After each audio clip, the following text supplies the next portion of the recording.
भाषा में मैं बोलूँगा, क्योंकि मैं लगातार फिर मराठी फिर हिंदी ऐसे सर हिंदीत बोला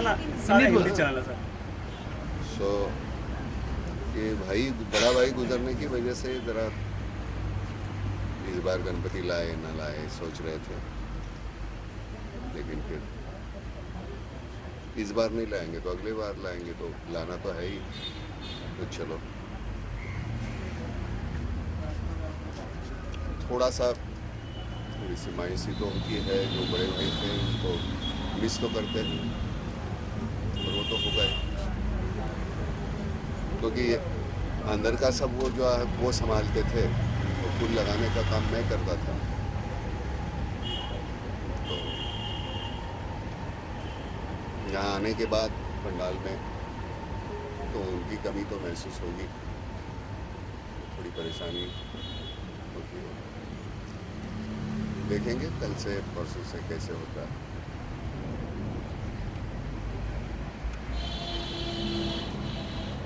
ये तो बड़ी धूमधाम से चलता है सब कुछ, शहनाई बजती है ये है, लेकिन इस बार और काफ़ी एक मतलब सिर्फ बड़े भाई नहीं, एक दूसरे भाई समान। दूसरा हमारा एक दोस्त था, एक दिन ये गुजरे, दूसरे दिन वो गुजर गए, तो बाहर वो काम करते थे मेरे साथ फूल लगाने का, भाई अंदर करता था, तो वो थोड़ा सा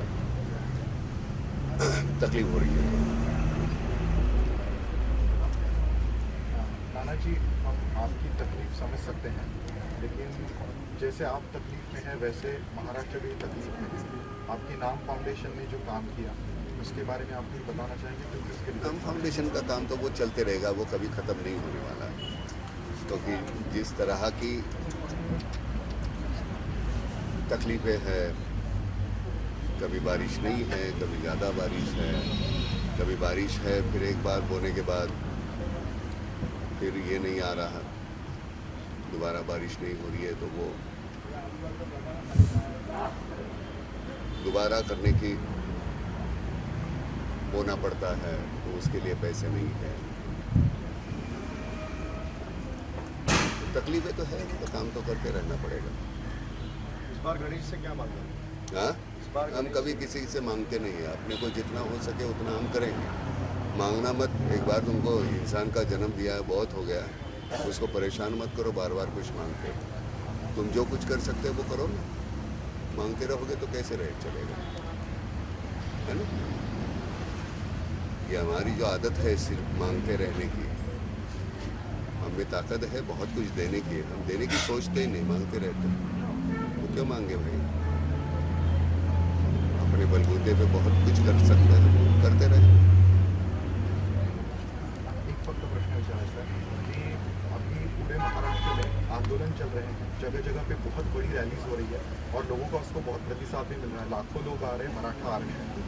आपको लगता है कि ये जो रैलीज है लोगों के मन में बहुत एक एंगर है, जो कोपड़ी में भी जो हुआ था उसके बारे में? भाई देखो, मैं जिसके ऊपर अन्याय होता है उसकी कोई जात नहीं होती, अन्याय करने वाला है उसकी कोई जात नहीं है। मैंने कभी जात धर्म माना नहीं है, लेकिन जो भी कोई गुनाहगार है उनको कड़ी से कड़ी सज़ा होनी चाहिए, वो कोई जात धर्म के हो, वो होनी चाहिए, और जितने जल्दी हो सके। नहीं तो क्या होता है, सालों साल गुजरते रहते हैं, उनको कोई सज़ा नहीं होती, गुजर जाते हैं। जिनके ऊपर अन्याय हुआ वो बेचारे राह देखते रहते हैं कि कब होगा, आज होगा, कल होगा, परसों होगा। तो मुझे लगता है कि ऐसे केसेस है उनका हल जल्दी होना चाहिए, जितना जल्दी हो सके उतना निर्णय होना चाहिए। रही बात रैली की, मैं नहीं जानता, असंतोष तो होगा, जिस तरह से होता है वो मराठा है, दलित है, ब्राह्मण है,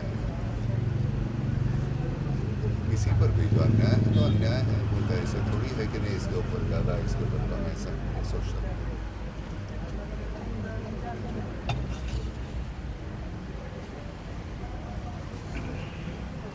हम बहुत जल्दी, हम जब कुछ हो रहा है, घट रहा है, तब हम आगे जाते नहीं हैं। हमारी जिम्मेदारी बनती है जब हमारे सामने कुछ घटता है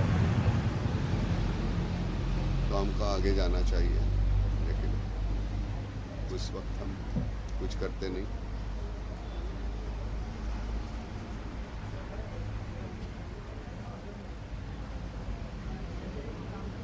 हमें एट्रॉसिटी का जो है नहीं, ये कायदा रद्द होना चाहिए, नहीं होना चाहिए। सीधी सी बात है, हमारे यहाँ अभी अंदर जाके देखोगे वो मोदक जो है, जो मुसलमान बैठी है वो हमारे यहाँ सामने जब झोपड़पट्टी थी वहाँ रहती थी, वो बना रही है। वो कौन से धर्म का है, जात का है, मैं नहीं जानता। और ना तो आज तक आपने मुझे कभी मेरी जात नहीं पूछी, मैं कौन हूँ, और ना तो मैं बताना चाहूँगा।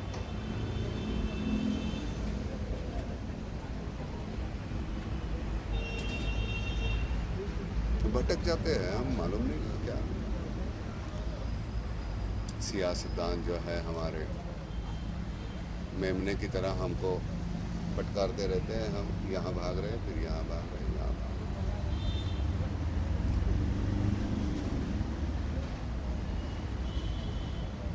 अन्याय जात पर या इसके पर नहीं है, वो व्यक्ति पर हुआ है, उसके बारे में कोई नहीं बोल रहा। उनको घर वालों के बारे में कोई नहीं बोल रहा। पुलिस पर जो अन्याय हो रहा है उनके बारे में कोई नहीं बोल रहा। बदतमीजी इतनी बढ़ने लगी है,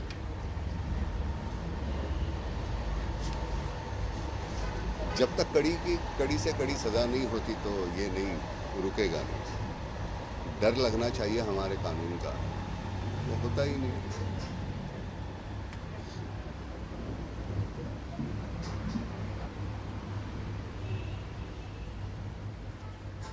गणेशोत्सव साजरा करण्याच्या पद्धती अजूनही भडकपणा खूप आहे। यावर्षी सुद्धा आपण त्याच ट्रॅफिकच्या समस्या आणि त्याच सगळ्या गुंडगिरी आणि त्याच सगळ्या आरेरावीला सामोरं मला जाणं सण आला की आता भीती वाटते, नाही कुठला अघटित होईल का, कुठं काय होईल का। सणाला किती आनंदी छान असावं, म्हणजे आता इतकं वाईट काहीतरी घडलेलं असताना सुद्धा आपण आणूया गणपती, त्या निमित्तानं सगळे भेटतील, आपण बोलू, सुखदुःख आपले एकमेकांची वाटायची असतात। माहिती नसतं वर्षभरात कोणाच्या घरामध्ये काय झालेलं आहे। सणाचं सण पण कुठेतरी हरवत चाललेलं आहे, त्याला काय करणार आपण। तुम्ही आपण किती खर्च करतो, किती काय करतो, आपल्या आजूबाजूला जे काहीतरी घडतंय त्याचा आपल्यावर काही परिणाम होतो की नाही माणूस म्हणून मला माहिती नाही। आपण असं काय होत चाललेलं आहोत। म्हणजे मला खरंच असं वाटतं की अख्ख्या माटुंग्याचा एकच गणपती, अख्ख्या माईंचा एकच गणपती, म्हणजे जितकी स्टेशन तितके गणपती होते, किती प्रॉब्लेम सॉल्व्ह होते। आपण सार्वजनिक इतके गणपती, नमस्कार तर काय, मी गणपती नाही आणला आणि तरी नुसता नमस्कार केला तरी तो पोचतो मला, ते मी इथून करतोय का मनापासून।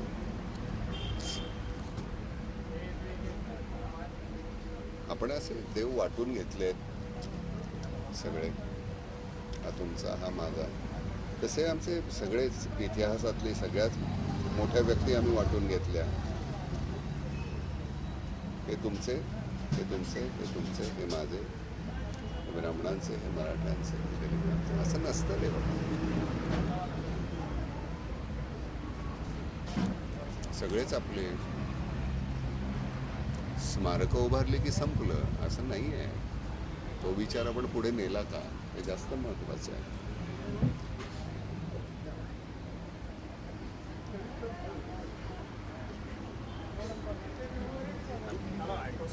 अॅट्रॉसिटी कायदा रद्द करण्याची मागणी होती साधारण। मुळामध्ये माझ्या मनामध्येच, मी तुला आता कुठल्या जातीवर ना,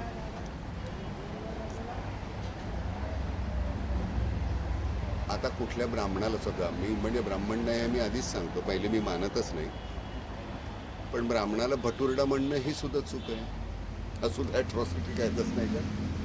कुणालाही कुठल्या ह्याच्याप्रमाणे, मी माझ्या व्यवसायाप्रमाणे आमचे जाती ठरल्या, मी जे काम करत होतो, पण अनुल्लेखानं कोणाचाही अतिशय गलिच्छ पद्धतीनं उल्लेख करणं ही चुकीचीच आहे। त्याला कायदा का लागतो?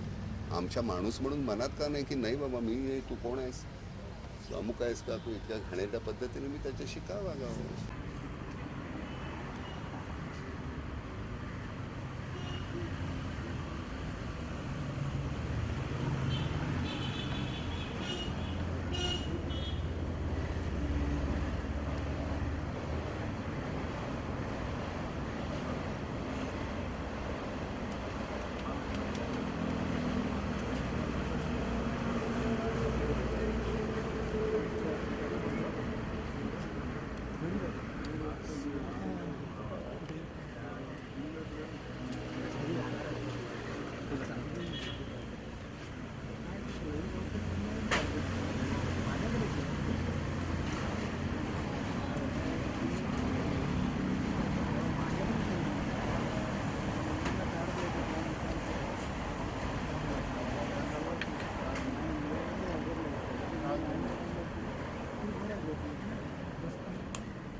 दादा एक मिनिट